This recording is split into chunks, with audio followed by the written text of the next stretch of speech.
Welcome, listeners, to yet another lesson on English poetry.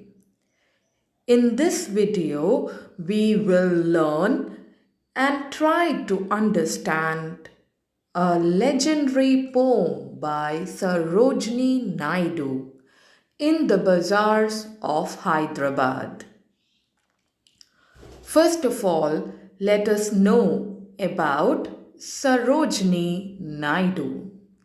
She was an Indian poet, freedom fighter, and orator.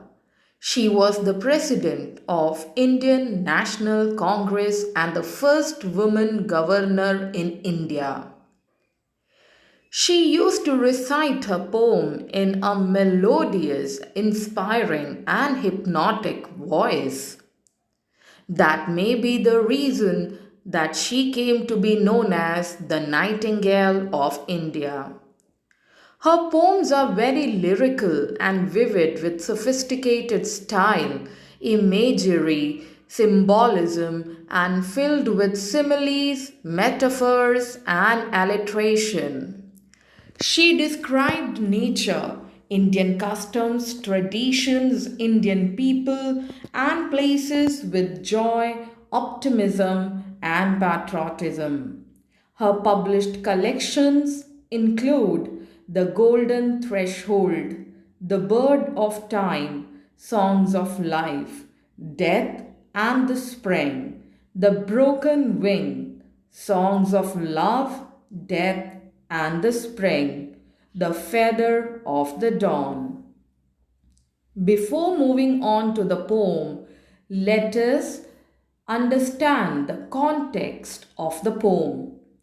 The poem was written as a part of the Swadeshi movement. During that freedom movement from 1905 to 1908, the Indians decided to boycott European merchandise and use Indian products instead. Through the poem In the Bazaars of Hyderabad, Sarojini wants to convey the message that India is rich in tradition and they don't need the foreign products. So, she goes on to give a picture of a bazaar where traditional Indian products are ruling. Isn't it true, listeners, that India, our country, is rich in everything? Without further ado, let's look into the first stanza of the poem. What do you sell, O ye merchants? Richly your wares are displayed. Turbans of crimson and silver, tunics of purple brocade, mirrors with panel of amber, daggers with handle of jade. Here, the poetess questions the merchants about what they are selling. She sees that the goods are displayed nicely to attract the buyers.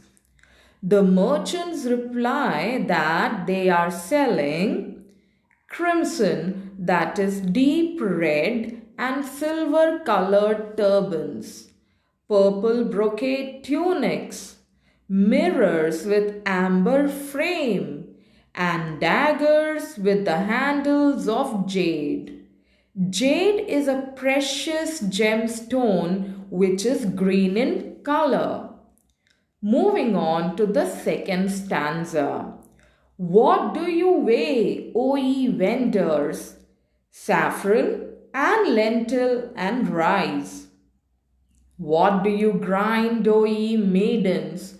Sandalwood, henna, and spice. What do you call, O ye peddlers? Chessmen and ivory dice.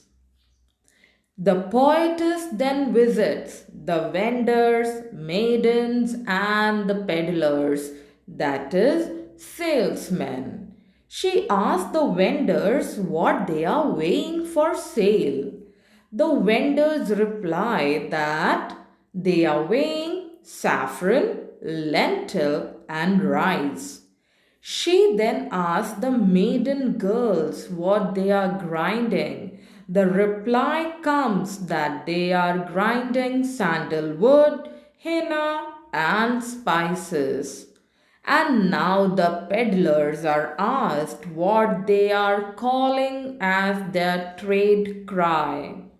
They say that they are selling chessmen and dice made from ivory for the game of chess. Here is the third stanza in front of you, learners. What do you make, O ye goldsmiths?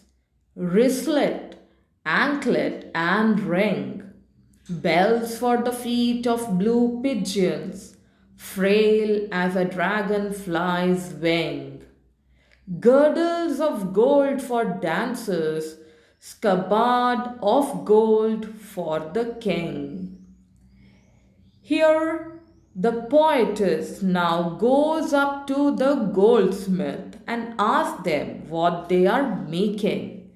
They are making wristlet, anklet, and ring to adorn us, and bells to be tied to the blue pigeon's feet. And the bells are as thin and lightweight as the wings of a dragonfly. They are also making golden girdles for the dancers and golden sheath for keeping king's swords. So, such a variety from wristlet, bells, girdles, kabard of gold are available in our Indian bazaars. Moving on to the fourth stanza. What do you cry, O ye fruit men? Citron, pomegranate, and plum. What do you play, O musicians? Sitar, sarangi, and drum. What do you chant, O magician? Spells for eons to come. Poetess now asks the fruit seller what fruits they are selling. They answer that there are citron, pomegranate, and plum. After that, the poetess asks the musicians what instrument they are playing. They reply that they are playing on sitar, sarangi, and drum. Next, poetess goes to the magicians and asks them what they are chanting. The reply comes that he is chanting the spells to bring in eons, a divine power who would help him to perform his magical trick. Let's move on to the last stanza of the poem. What do you weave, O ye flower girls, with tassels of azure and red, crowns for the brow of a bridegroom, chaplets to garland his bed, sheets of white blossoms new garnered to perfume the sleep of the dead. In the last stanza of the poem, the poetess asks the flower girls what they are weaving with azure, that is deep blue, and red tassels, that is strands of flower. The flower girls are making garland for the bride and the bridegroom to adorn their bed for the wedding night. At the same time, they are also making sheets of newly brought white flowers for use on the dead man's grave for fragrance. Isn't that beautiful poem in front of you? Really a masterpiece written by Sarojini Naidu. and that calls for the analysis of poetic devices used in the poem. So let's start. The poem contains 5 stanzas of 6 lines each. It follows a unique rhyme scheme where the second, fourth, and the sixth lines in each stanza are rhyming. The third and fifth lines are also rhyming. The last stanza is a slight exception though. So, the general rhyme scheme of the poem is AB, CB, CB. Next, the poem is in the form of questions and answers. The poetess asks the questions and the merchants answer them. Through this technique, she makes the picture of bazaar visible to us. In the bazaars of Hyderabad, frail as a dragonfly's wing is a fine example of simile. The bells made for the feet of the pigeons are compared with the delicate wings of a dragonfly. Next, alliteration is the occurrence of the same letter or sound at the beginning of adjacent or closely connected words. For example, what do you weigh, O ye vendors? Here you can see the alliteration of W. Girdles of gold, alliteration of G. What do you weave? Alliteration of W again. The brow of a bridegroom, alliteration of B. Last but not the least, the poetic device of imagery. Here, the poet has touched upon all the 5 senses of human body to describe the splendor of the Indian traditional bazaar. Starting with the visual imagery, depicted by the use of vibrant colors like silver, crimson, purple, amber, blue, azure, red, and white. Secondly, the olfactory senses that are stimulated by the use of fragrances, namely sandalwood, henna, and the smell of flowers. Next is your auditory image, which is created through the music played by sitar, sarangi, and the drums.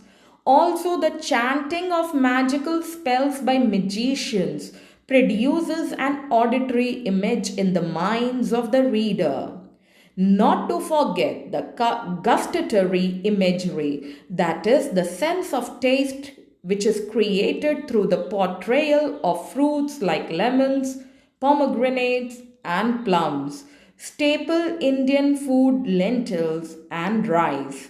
Finally, the tactile imagery, which is the sense of touch, produced by the bells made for the pigeons.